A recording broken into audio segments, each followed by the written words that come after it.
government was to put our finances back in order after the last government lost control. That is denying how big the challenges that we face, but no one on that side of the House is even prepared to take those challenges on. Mr. Speaker, we wouldn't balance it on the backs of pensioners. It was meant to be another ordinary day in Parliament. One of those fiery but forgettable sessions where politicians trade rehearsed lines and scripted barbs. But what unfolded was anything but routine. Sir Keir Starmer entered the chamber with his trademark lawyerly composure, chin up, trying to project control and calm authority. Yet by the time he walked out, his credibility was in tatters. He looked not like a man leading a nation, but like someone who had just been publicly unmasked. And the one who delivered the unmasking? None other than Kemi Badenoch. With surgical precision, she tore apart Starmer's defenses, exposing the hollowness behind his carefully polished words. Every time he tried to parry, he stumbled. Every counter-response only made him look more detached, more heartless, and more out of touch. The chamber erupted. Some MPs gasped, others chuckled nervously, and even Labour's own benches betrayed their discomfort. Does the Prime Minister now admit that he was wrong to remove the winter fuel payment from millions of pensioners? A few tried to suppress laughter, some buried their eyes in papers, and others looked away as if wishing they could vanish.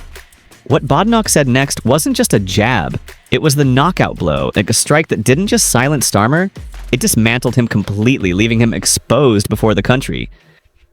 So what exactly was said that brought Starmer to his knees?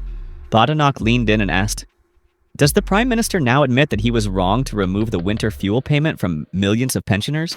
At first glance, it seemed like a polite inquiry, but beneath that civility was a loaded bullet, wrapped in a smile, fired point blank. Because here's the brutal truth Starmer doesn't want to face. He did quietly axe the winter fuel allowance, a lifeline payment that for decades has helped the elderly survive the bitter British winter. These were not abstract figures. They were lifelines of £200 to £300 per person, relied upon by nearly 9 million pensioners across the UK. They weren't luxuries, they were the difference between warmth and freezing, between safety and risk. Mr. Speaker, the number one job of this government was to put our finances back in order after the last government lost control. That is, and to deal with the 22 billion black hole that they left. Because of our action, we've stabilised the economy, we've invested record amounts in the NHS, with a payment out of the 3 million lowest paid, and of course we're committed to the triple lock, which improved pensions by £470 last year. And Mr. Speaker, because of the work that we've done, we're a country that countries like India want to do deals with because of it. Between dignity and despair. And he did it stealthily. No public announcement, no national debate, no democratic discussion. Right after the election, while the nation was still distracted, it was cut. Gone. Silent theft from the elderly. Experts have sounded the alarm. Without these payments, as many as 4,000 pensioners could die of cold-related illnesses this winter. 4,000 lives lost, not to war or disaster, but to political neglect. Picture it. Thousands of grandparents huddled in icy homes, shivering through the night because the government they trusted to protect them decided the numbers on a spreadsheet mattered more than their survival. Mr. Speaker, the only black hole is the one the Prime Minister is digging. This issue affects some of the poorest and most vulnerable pensioners. His mayor in Doncaster says it's wrong. His First Minister in Wales says it's wrong. Even his own MPs are saying it's wrong. He's refused to listen to me on this. Will he at least listen to his own party and change course? And yet when Badenoch pressed him, Starmer defaulted to his standard excuse-making. Mr. Speaker, the number one job of this government was to put our finances back in order after the last government lost control. That meant dealing with the £22 billion black hole they left. Because of our tough action, we've stabilized the economy. We've invested record amounts in the NHS, boosted the lowest paid, and guaranteed the triple lock on pensions, which increased them by £470 last year. He delivered it as if reading off a press release, hoping jargon would bury the truth. But the chamber could hear what he was really saying. Pensioners can freeze. The spreadsheets come more first. Significant threats to the possibility of a reform government, because if Labour actually wake up to the obvious, what's so obvious to the rest of us, which is that this guy is utterly unelectable next time round, and they actually put in someone rather better to lead the party, then maybe, just maybe, the Labour Party's fortunes will begin to pick up. Even some Labour MPs couldn't keep straight faces. The laughter that followed wasn't just at a line, it was at the absurdity of a prime minister pretending fiscal excuses justified stripping the elderly of warmth. He talked about a so-called black hole, but it wasn't pensioners who dug it. I think what the voters up and down the country, particularly in Labour heartlands, are saying we'd actually like to change the government. And let's have a general election, because, I mean, this is a staggering collapse of a government in just 10 months. I mean, this seat that we've just won, it's the equivalent of winning Hackney South from Diane Abbott. Right. I mean, that's the sort of context we're talking about here. And voters have basically reject the lies of the Labour Party, and they've essentially sort of put even deeper into the bin the Tory Party, and people are absolutely raging mad about... It wasn't the NHS or the working poor who drained the country.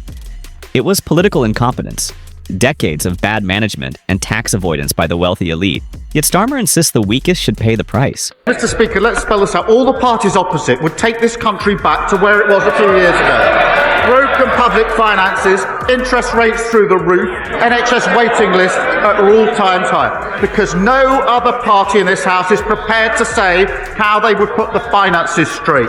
No other party is saying how they would invest in our NHS and public services. No other party is focused on the long-term prosperity of Britain. No one on this side, Mr. Speaker, is denying how big the challenges that we face, but no one on that side of the House is even prepared to take those challenges on. Mr. Speaker, we wouldn't balance it on the backs of pensioners. He didn't rescue the economy. He burned down the fireplace and told pensioners to huddle around the ashes for comfort. But Badenoch wasn't done. She went in harder. Mr. Speaker, the only black hole is the one this Prime Minister is digging. This issue affects the poorest, the most vulnerable pensioners. Pensioners are poorer and colder because of his decisions. All the while, energy has got more expensive for everyone. Why has the Prime Minister broken his promise to cut energy bills by 3%? His own mayor in Doncaster says it's wrong. His First Minister in Wales says it's wrong. Mr. Speaker, the way to bring energy bills down for good is to deliver cheap, clean, homegrown energy. And in the meantime, we've extended the Warm Homes discount to 6 million households, 1 in 5 families. That's £150 off the bills next winter. But what won't bring energy bills down is the Leader of the Opposition. Even his own MPs are begging him to reconsider. He's ignored me. Will he at least listen to his own party? With that, she yanked him into the dirt of reality. Because this isn't just a Tory versus Labour clash. The rebellion is inside Labour itself. Over 50 of his MPs, many representing the very northern and Midlands communities that delivered Labour its foundation. Policy, leaving us hooked on fossil fuels at the mercy of dictators like Putin. I'll tell you what else won't bring bills down. It's them blocking every infrastructure that's needed in their own backyards. They balanced the books, they crashed the economy on the backs of millions of working people in this country. That's why they delivered the verdict they did at the last general election. Are revolting. The mayor of Doncaster won his own political ally. Mr. Speaker, the Prime Minister talks about clean energy. We have the second highest amount of renewables on the grid in Europe, and yet we still have the highest energy bills. This is not about clean energy. The Prime Minister has broken another promise. He won't admit it, but isn't the truth that he can't cut energy bills because of his net zero policy? Swine has condemned the cuts. The Welsh First Minister has publicly called for reversal. Even the Lib Dems, led by Ed Davey, are sharpening their attacks. And the voters, they are furious. In local elections, Labour suffered a humiliating collapse, losing 2/3 of the seats. Mr. Speaker, this approach to net zero is irrational. It's doomed to fail. Those aren't my words, they're Tony Blair's. he wants to throw words back, he should speak to him. Bring him back. But the truth is, the Prime Minister is on another planet. His net zero plans mean ever more expensive energy. Across the country, jobs are disappearing. Last week, a ceramics factory in Stoke closed because of energy costs.